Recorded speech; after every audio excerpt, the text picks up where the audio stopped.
Hi folks, welcome to the Prepared Homestead. This is Travis. Thank you all for stopping by to watch. Well, we had our first little white things fall out of the sky this morning. First time this season. It only lasted for just a few minutes. It was just after 5 this morning when I got up. It came down, big, huge flakes. If it had stayed that way and the temperature had been right, it could have been some serious accumulation, but it only lasted for just a few minutes and it was over. So I guess we can say, well, we got some white stuff before the end of the year. We may still get some before the year officially ends, but still not looking too winterish around here. We better hurry up and catch up because we've got a couple of more months of this to go through. Oh, I get accused of, and many others online like myself, get accused of all the doom and gloom. Well, at least we're not the only ones that's spreading the doom and gloom. So is CBS News, Face the Nation. I don't know if you saw this, but they're talking about they believe that there'll be a Black Swan event come 2024. Listen here. I want you to just listen to this quick little clip. I feel a lot of concern that 2024 may be the year of a Black Swan event. This is a national security event with high impact that's very hard to predict. There are a number of concerns that I have that factor into that. Yes, a Black Swan event, for those of you that are unfamiliar with the term, means that something that's out of the ordinary and that's unexpected, that could just shake everything to its core. At this point, I don't know that Black Swan events are all that likely or common. I think that most of the stuff that happens is pretty well planned. I mean, there are some things, I admit, that could happen that would be probably completely unexpected. But I'd say that most of the events that's happening and that will continue to happen are probably very planned out and fit within their objectives to get us closer to the Agenda 2030. While you're sitting around complaining about all that, go over to mooseruncoffee.com. Yes, I know it's a little commercial, but it's not benefiting me any. It's because it's for a good cause. Mooseruncoffee.com this week is running a special. Or a thing. It's not a special. You buy coffee from them and 15% of it goes to Grindstone Ministries. I think most of you know what Grindstone Ministries. It's a ministries founded by Bear Independent, the other YouTube channel. They are building a women's and children's shelter, helping women and children that have been abused and victims of sex trafficking. And they do a lot of good work over there. Caleb House, Grindstone Ministries. And so 15% of your purchases at mooseruncoffee.com go to that this week. And mooseruncoffee.com it's a small business run by a family. I know them very well personally. Great coffee, organic. So it's a win-win-win situation for everybody. So go there this week, today, sometime, and try to pick some up. Anyways, I know everybody hates those. But yeah, Black Swan event. I mean, that's the news now, that we got to get ready. And they're right. We should get ready. One of the things that could be potentially a Black Swan event, of course, this is also not out of the ordinary or unprepared or unplanned for. That's it. This one would also be planned for. Has anyone noticed the M2 money supply lately? You're probably thinking, what in the world? What are you talking about? M2 money supply is the amount of money, of US dollars, currency that's out there. It's just floating around. It's what's being used to purchase things and make loans and all that kind of stuff. Well, when it contracts, which means there's less of it, it's usually a very, very, very good indicator that bad, troubling economic times are ahead of us. Every time there's been any kind of recession, it always retracts, meaning there's less of it.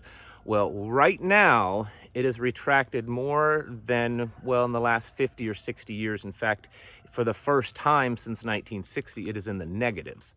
It is retracted down to somewhere around negative 3%, which is not good, folks. That's an indicator that that we're on the precipice of a major economic recession or even depression. And I know that most of you agree with myself that we've already been in one for a while, but officially, this doesn't look good.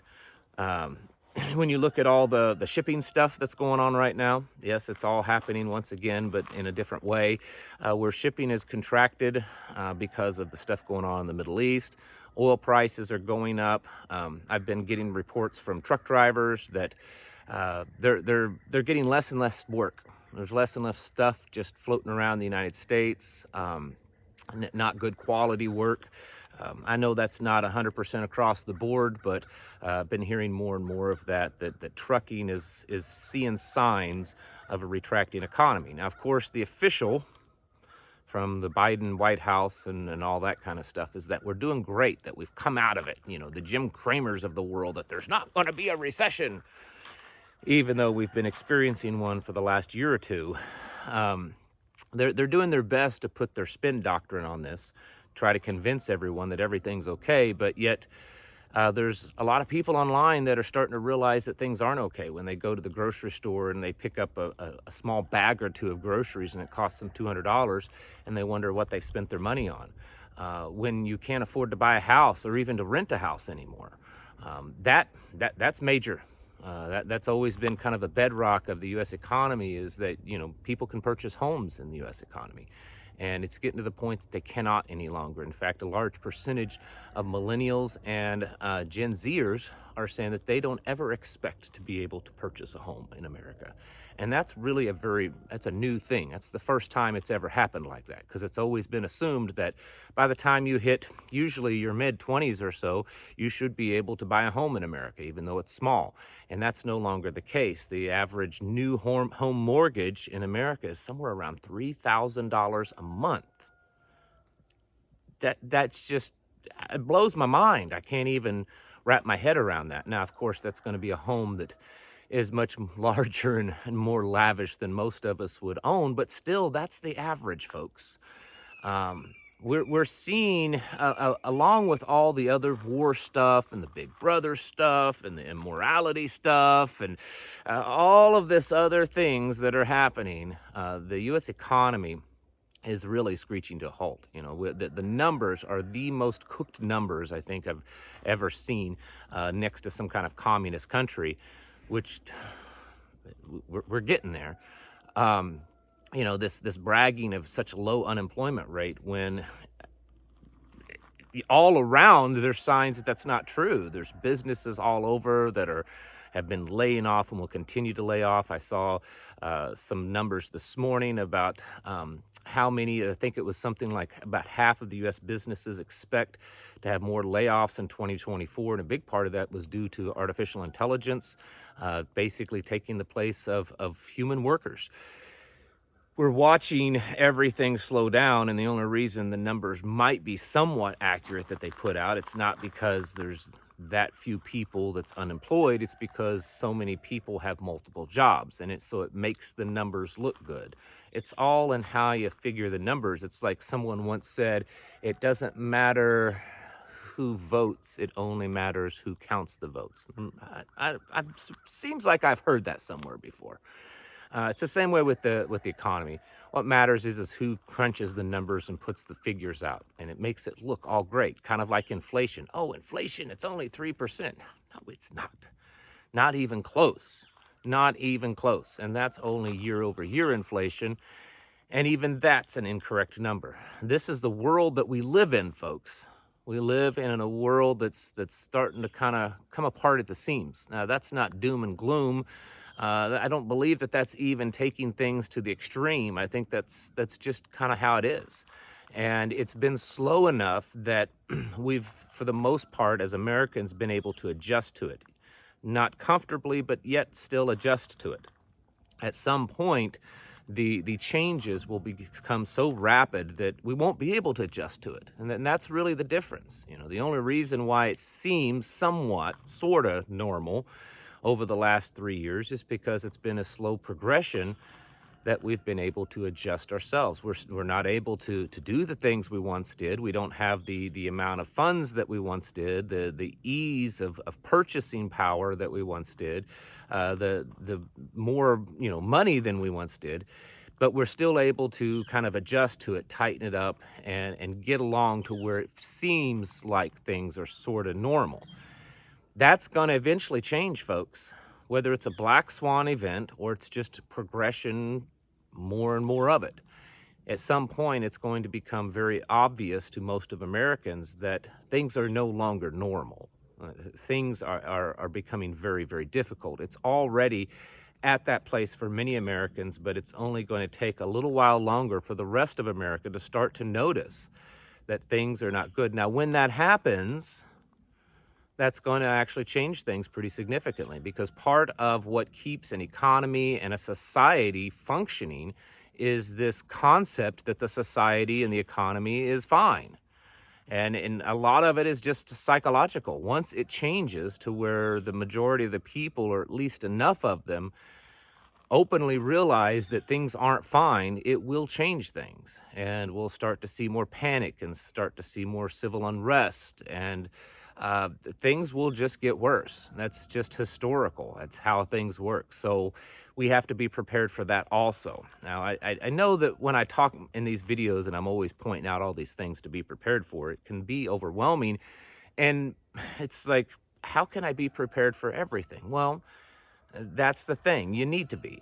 And instead of preparing for one particular event, you should just prepare for what happens if everything falls apart. What happens if there's, it all comes crashing down.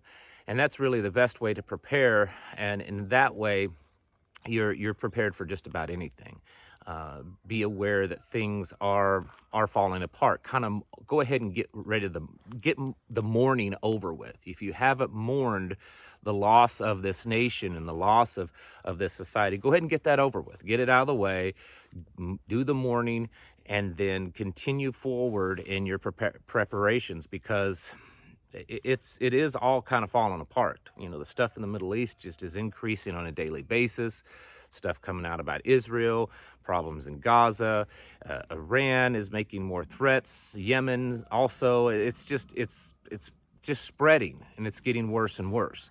And we have to accept the fact that at some point it could be that camel, the straw that breaks the camel's back, or some kind of black swan that just kind of throws us over the edge. Right now we're slowly slipping over the edge, but at some point it could be a very rapid, descent. So keep getting yourselves prepared for that. Take every moment and time and money that you can. And I know it's tight. I just explained how tight money is, but take the time that you can to get prepared for that, stocking up and just kind of getting yourselves grounded to the fact that things are going to get worse. I mean, it's almost inevitable at this point, especially through this year that's coming up. So folks, keep doing those things, getting yourselves mentally ready for it. Probably are going to see some crazy stuff happening over the next 6 to 12 months. And you need to just kind of resign yourself to the fact that it's going to happen and get ready for it. Folks, get your houses in order and prepare yourselves mentally, physically, and spiritually. Thanks for watching, and I'll catch you in the next video.